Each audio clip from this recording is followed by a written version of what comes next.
welcome everyone to the first episode of the brand of 2017 of the most must-see show to ever hit the Bedford TV airwaves, or any airwaves for that matter, north, south, east, west, front, backwards, frontwards, sideways, any which way you look at it. Episode 149 of the Wrestling Connection. I'm your host, as always, your connection to the wrestling world, the fedorable felon himself, Mr. Ken Hill. Alongside me today in the studio is the infamous and oh so lovable Mr. Greg Dolan. Thank you, Ken. I'll take that. I knew you would. It's a brand new year. It's a brand new me. It's a brand new Wrestling Connection, and of course, with a brand new Wrestling Connection, you need as least many people as possible. So that's why it's just me and Greg. Yeah, we're keeping a nice lean cast today. You know what I mean? We're not gonna go crazy. You don't want to go too nuts in the beginning of the year. Yeah, a lean cast. Well, in your case, not so much mine. Oh, I'm only speaking for myself. Okay. So, and like I said, it's 2017. 2016 is in the rearview mirror. It's 2017, and of course, how do you kick off 2017 in WWE? With the Royal Rumble. Royal Rumble's coming up in just a few weeks at the end of January, so there's going to be a lot to go over in the coming weeks. So let's just kick things off with a little wrestling review for the week with Raw and Smackdown. Of course, how do we kick off 2017? Of course, the way we kick off any year in WWE with the authority figures. How lovely! So we had Stephanie and Mick welcoming everyone to a brand new year in WWE, brand new Raw. So of course it's going to be a brand new Raw. You need to have the same old authority figures, taking up 15 to 20 minutes of talking time. So basically the point they were trying to make is that Stephanie is shocked and amazed that SmackDown, for the first time since the brand split, beat Raw in the ratings. And for once, bringing importance to the fact that for once SmackDown outdid Raw. So they're trying to make Raw better. They're trying to produce more shocking material and matches. So how do we do that? We make a match with, of course, Seth Rollins and Kevin Owens. Not like we haven't seen that before. But this had a special stipulation involved for the main event later in the night. That whoever lost this match would not be able to accompany their friend, compatriot, whoever, compadre, to the ring for the Chris Jericho Roman Reigns U.S. title match, which had its own special stipulation, which I'll get to in a little bit. So anyway, if you've seen one Kevin Owens, Seth Rollins match, you've seen them all.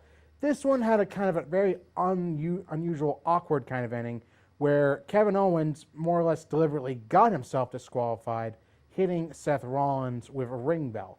So, on the one hand, it kind of threw us for a loop. On the other hand, it shows that Kevin Owens is kind of an idiot, because he knew what the stipulation was going to this match, and he gets himself disqualified, which not only makes him look like which not only makes him look like a chicken heel of a champion, which he's already been made to look like the last few months. Well, his entire championship reign, for that matter. But now he's made to look stupid, and I get that the only reason Owens won the championship in the first place was because Finn Balor up and got injured at SummerSlam last year. I understand that, but the least you can do is make him look competent. Because even Rollins, during his heyday as champion, even he had a few moments of competence, even though he was one of the more chicken-type heel champions we've had in the last few years. Even more so than, say, Triple H or Edge, and that's saying something. Okay, but Owens has not really had any serious moments of competence. Even matches on Raw, he's needed Jericho to step in, or he's had to try and hide behind authority Stephanie to help get matters done, or to lean things in his favor. And even that's never really turned out well for him anyway. So, safe to say, I'm just not a huge fan of the direction they're taking Owens in, or that the fact that he needs help with just about everything, which not only devalues him as a champion, but devalues the Universal Championship itself. So they're not doing either any favors. So we move on from there. Another big part of Raw was the Raw Women's Championship situation, where Bayley, despite having her most recent victory over Charlotte expunged, admittedly due to the fact that Charlotte's shoulder was up and the ref missed it during the 3 count.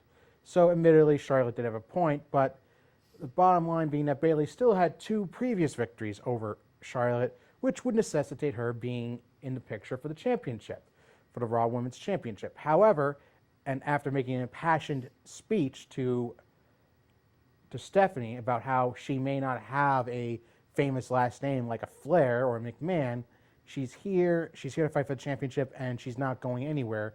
So Stephanie decided to put her to the test by putting her in a number 1 contenders match with Nia Jax. Now, I thought this was a good way to do it. Okay, good way to make Nia look like a monster, make Bayley look like the underdog, the personality that she spent her time cultivating down in NXT. I thought that was good. Now, you had Charlotte coming out getting involved. You had Sasha Banks coming out to get involved, of course, to further the feud between her and Nia Jax, distracting Nia long enough for Bayley to hit a top rope Bayley to belly and get the 1, 2, 3. So Bayley versus Charlotte has been made for the Royal Rumble. Now, there have been some murmurs, some rumors floating out through the IWC that they're more or less they're kind of trying to recreate the Daniel Bryan Authority storyline here with Bayley as the underdog. Now, on the one hand, the fact that WWE can't even wait a couple of years to rehash one of their storylines just shows you typical WWE. On the other hand, Bayley's a far better fit for the underdog scenario, underdog versus authority scenario, than, say, Roman Reigns. Because Lord knows that Vince has been trying to basically force Roman down our throats for the last couple of years, and Vinny Boy, it's just not working. Yeah, how long ago now is it that he won that Royal Rumble? Royal Rumble, he won it in 2015. And even before then, they've been trying since 2014. And so he's been trying for the better part of 3 years to just tell us, okay, this is your new golden boy. You need to accept him, and you need to accept him now. And it's just not happening. I mean, and now we're approaching a territory where he could be a double champion, and that could basically just be, if that follows through, that could just be about the biggest screw you to the fans. That, okay, you can complain, you can lobby your thoughts and hopes at us as much as you want. We're not going to listen because we're going to keep making money despite your pleas and your complaints. That's just going to be the totally wrong message that Vince and WWE are sending here. But I digress. Bottom line, Bayley is a much better fit for this whole underdog scenario than Roman Reigns would ever be. Because you can buy Bayley as an underdog. Like I said, she had that personality coming up through NXT, being the last of the 4 horsewomen to make her way up to the main roster. So it's shown that she's always had the kind of eternal struggle going from not just in NXT, but going from NXT to the main roster. All right, so moving on from there, we come to the last man standing match between Braun Strowman and Sami Zayn that was made last week by Stephanie McMahon as a way to placate Braun Strowman, who'd just been tearing up the entire Raw mid-card and even taking it to the upper main eventers. And so this is a way for Stephanie to kind of placate, to satiate Strowman's lust for competition, for more aggression, for more action. And he certainly got it from Zayn right here, who fought tooth and nail against Strowman in the ring, through the arena, backstage. He fought as much as he could. He, at one point, even hitting a crossbody onto Strowman off the Raw set through some ringside tables, but even that wasn't enough to put away Strowman, who basically just drilled Zayn with 2 consecutive power slams on the ringside floor, putting Zayn down and out for the 10 count. So again, I thought the right guy won this. Strowman needs to look like a monster going into the Royal Rumble. He certainly does. He looks like one of the biggest threats there. And I just like how they've had the slow burning build here for Strowman, okay? They've effectively had him tear up the entire Raw roster over the last few months. And now he looks ready and set to really make a big impact in the Royal Rumble, which I like, okay? With the fact that you've got Roman, and I'll explain a little, and I'll elaborate this a little later, Cena in respective championship matches, that leaves some spots open in the Rumble for bigger, younger names to make a bigger impact, which I think is why I'm looking forward to the Royal Rumble this year. All right, so moving on from there, we come to, the main event of sorts, Roman Reigns versus Chris Jericho, and Chris Jericho's latest attempt at taking Reigns' U.S. championship. But in this case, Reigns had no championships advantage here. Basically, he had to win via pinfall or submission. If he got disqualified or he got counted out, he'd lose the championship. So Jericho actually had the advantage here every opportunity, even pulling some tricks out of the old Guerrero bag, such as with the champ, such as misdirection, distracting the ref with a loose turnbuckle, using Reigns' U.S. championship, basically pulling out every dirty heel trick he could to get Reigns disqualified. It would ultimately end up backfiring though, and Reigns would put Jericho away with the spear and the 3 count. Now, again, coupled with Owens getting himself disqualified, this just seemed like it's set up to get the belt off of Reigns without him actually being pinned or having to submit. I mean, you could have had Owens find a way to upend Rollins, have him come out and sort of return the favor to Jericho, hit him with like a super kick or a powerbomb, get him disqualified, and have Jericho win the championship without having to pin Reigns. I mean, that just seemed like what this whole night was, the beginning and the end of the night was set up for, and I just don't get it. I mean, it seems like they're adamant on keeping the belt on Reigns going into Royal Rumble, and it seems even more so that he's going to come out the champion here, because you got Jericho suspended in a shark cage, not at all having to do with WWE's latest toy line, not at all. Of course not. Oh, perish a thought. But, I mean, it just seems like it's all being set up for Reigns to become a double champion here. And, I mean, this is the same kind of sick feeling that I got last year at Battleground when Rollins, and I think it was Battleground. Yes, it was Battleground with the 3 of them facing off for the WWE World Championship to see whether it'd stay on Raw or stay on SmackDown or go to Raw. It's just, I mean, I know it didn't come to pass. I know it didn't happen. Ambrose ultimately kept the championship at the time. But I gained that same feeling right here that Vince would actually be crazy enough to pull the trigger on this, even if just for a month. Even for just for a month to have Reigns and... Like that one? Yeah. Good old Mole Man. I love classic Simpsons. No, that's a good one. Are you saying boo or boo Reigns? I was saying boo Reigns. No, you gotta say it in the moment. All right, let me hear it. I was saying boo Reigns. It's actually pretty good, Ken. I'll give you that. It was needs work. Not bad. I don't pull it out too often. It was at least a C+, B-. Oh, thank you. Oh, thank you. I'm so touched. But yeah, so I'm hoping they don't pull the trigger. But again, this is Vince McMahon, so just you can't ever say never in WWE or with Vince McMahon. You literally can't say no to Vince McMahon. All right, so you never know. All right, so that was the main event, but we ended the night with the first ever edition. I mean, this was truly a magnanimous event with the Kevin Owens show, and this was my favorite part. I just had to put this up. That guy, until Goldberg came out, stood stock still the entire time. It's awesome. I know throughout the entire segment he never moved. It was fantastic. So the Kevin Owens show, of course, with special guest Chris Jericho, leader of the Attitude Era, as Owens so subtly put it. So they had Goldberg come out. They actually had Owens and Goldberg in a face-off. Then, of course, you had the typical Royal Rumble scrum with Reigns coming out, then Strowman coming out, Reigns and Goldberg, both masters of the spear, having a big-time face-off. Strowman getting in the middle of things and him getting a double spear for his efforts. And I mean, it was a typical ending, like leading into the Royal Rumble. You had like the big standoff. You had everyone trying to show their dominance. But I thought it was good. Goldberg gave Raw a little boost in the ratings, got them back above 3 million. So he did what he needed to.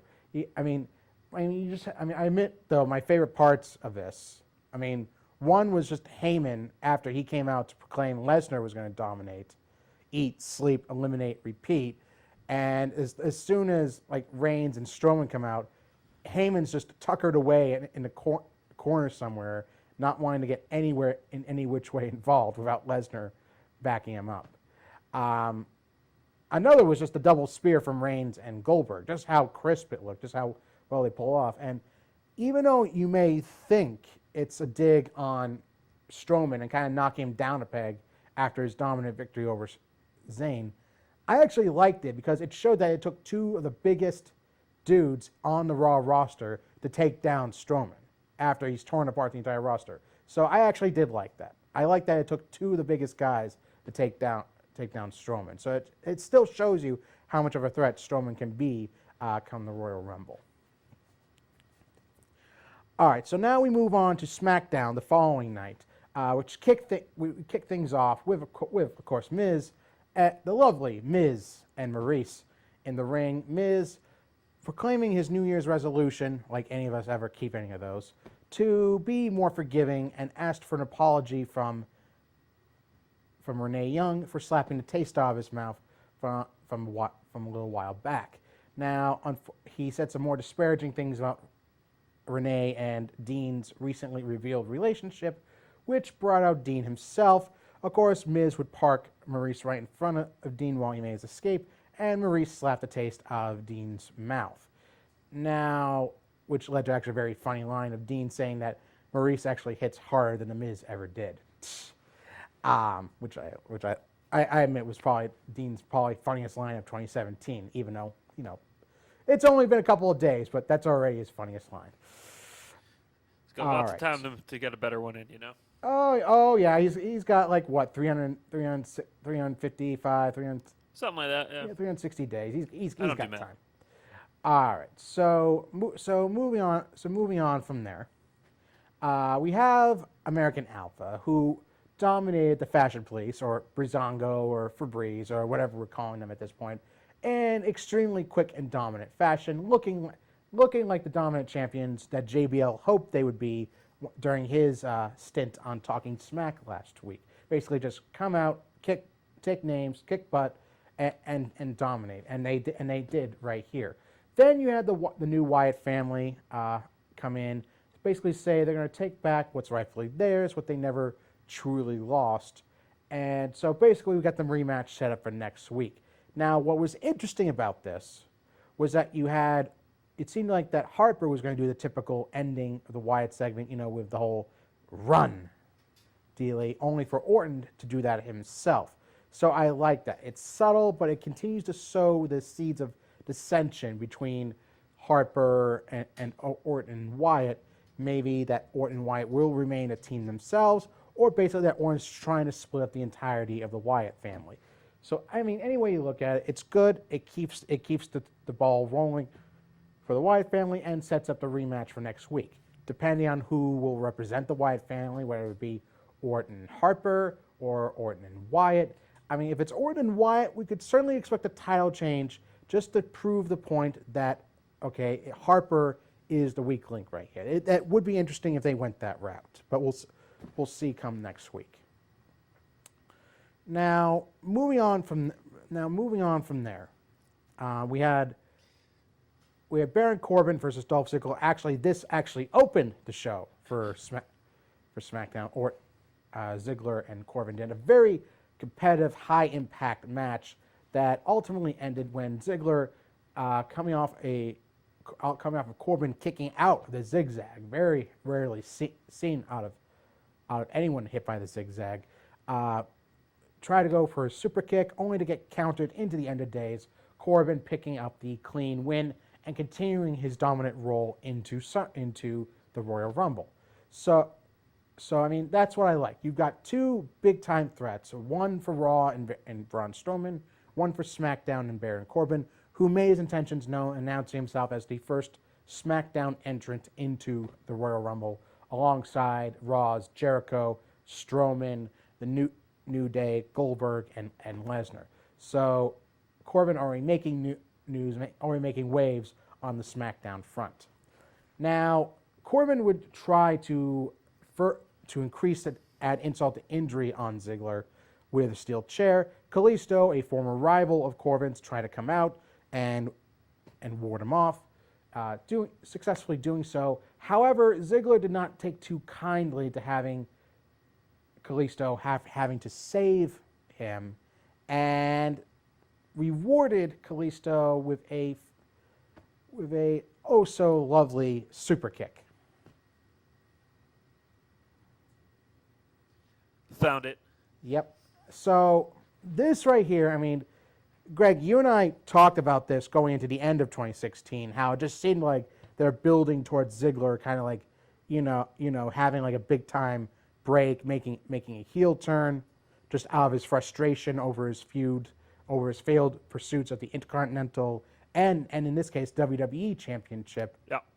And now Ziggler is just taking it on everyone who's rather than show him pity, is trying to show him friendship. They're trying to show they understand his frustration, but he just sees it as them taking pity on him.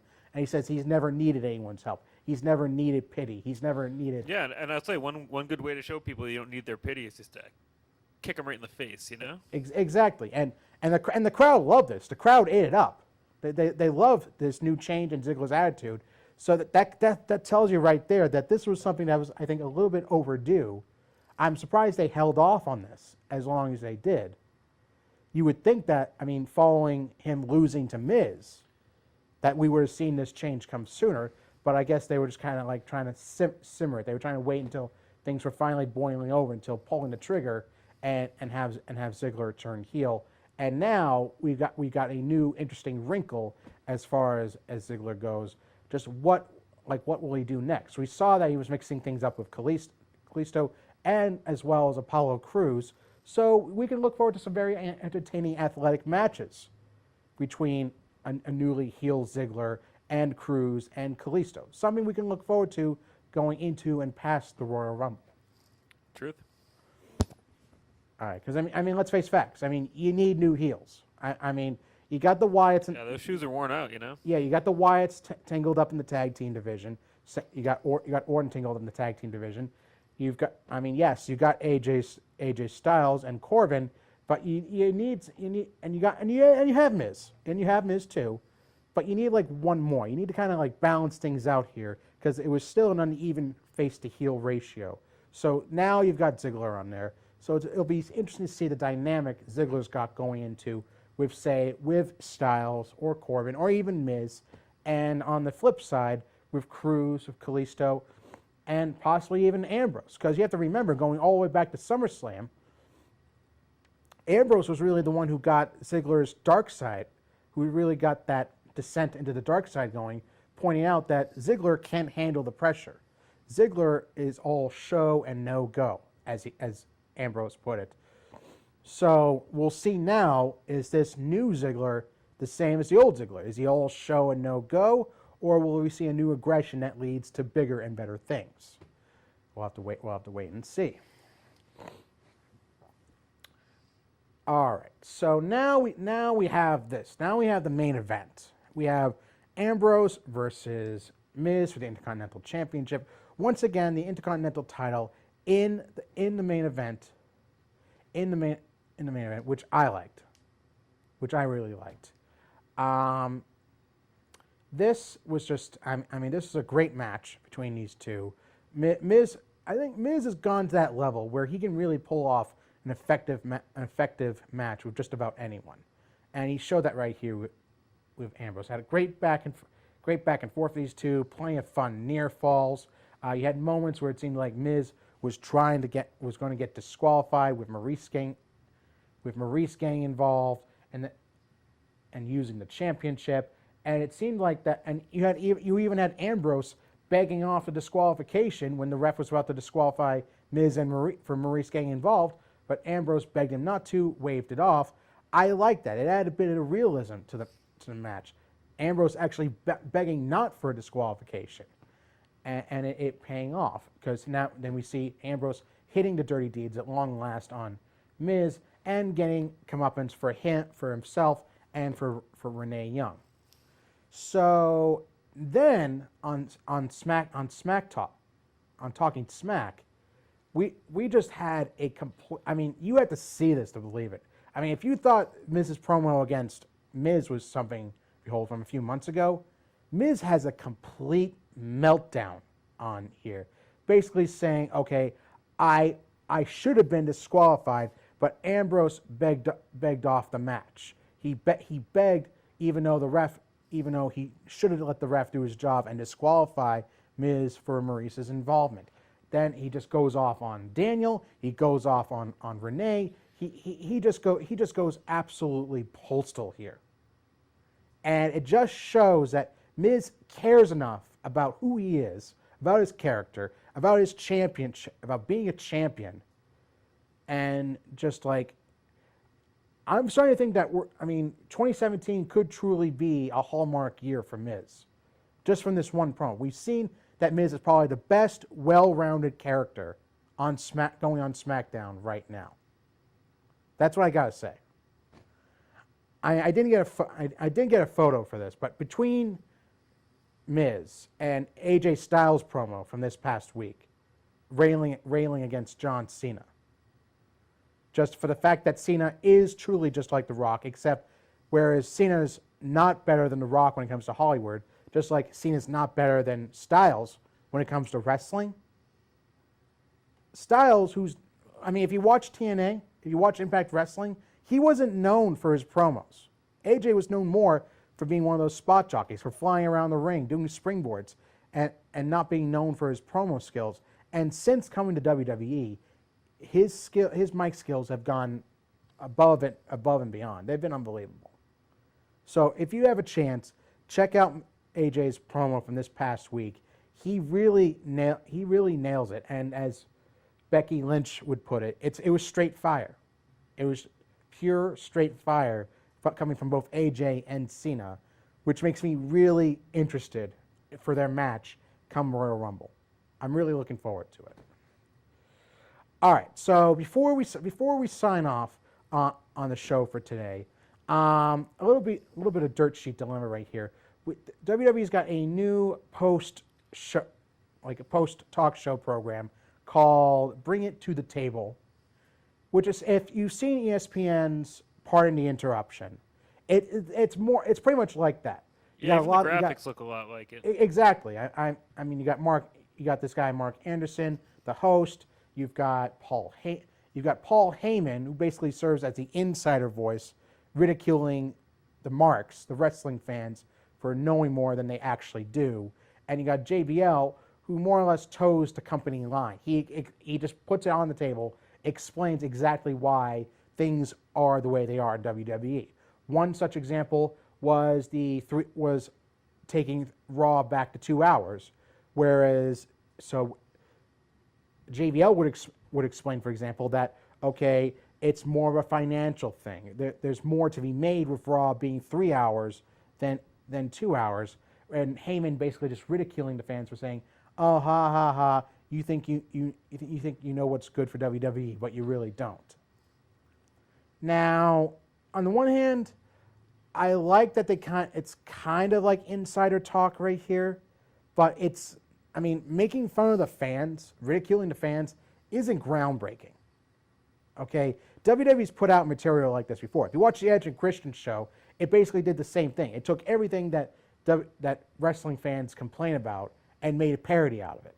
This is the same exact thing, except it's disguised as like supposed insider talk, like supposedly giving us a bird's eye view of what really goes on in WWE, what really goes on in the mindset of superstars and announcers and broadcasters, like what they really think, and it's not that.